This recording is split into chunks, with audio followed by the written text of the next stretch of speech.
पियावा के गाँव हो, बड़ी याद आई तोहार ओढ़नी के छाँव हो।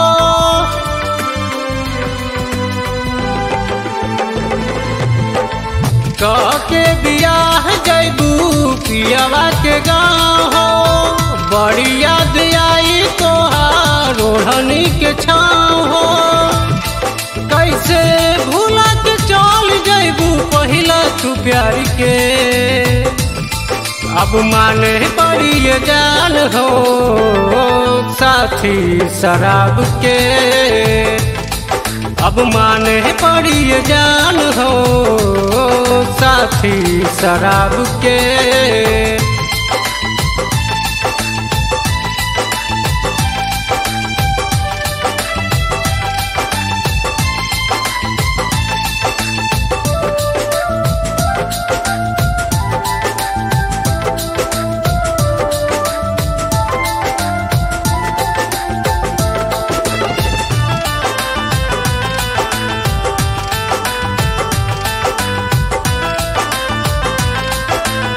मंगिया सजा के ससुरा में जाके हमके भुला जैबू पियावा के पाके।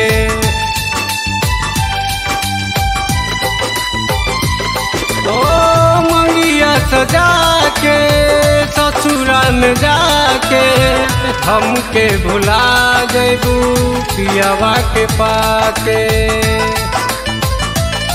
हम गुजारा जिंदगी अब तो सुन लो तुहरे याद में। अब माने पड़ी ये जान हो साथी शराब के। अब माने पड़ी ये जान हो साथी शराब के।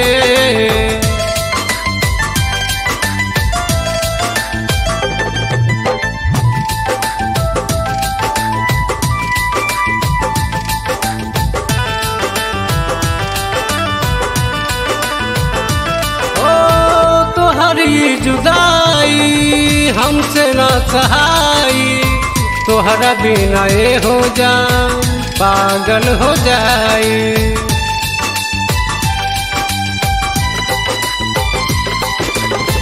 तोहरी जुदाई हमसे न सहाई, तोहरा बिना ये हो जा पागल हो जाई। कैसे भूल जैबू अब तो तू सौरभ राज के। अब माने पड़ी ये जान हो साथी शराब के। अब माने पड़ी ये जान हो साथी शराब के।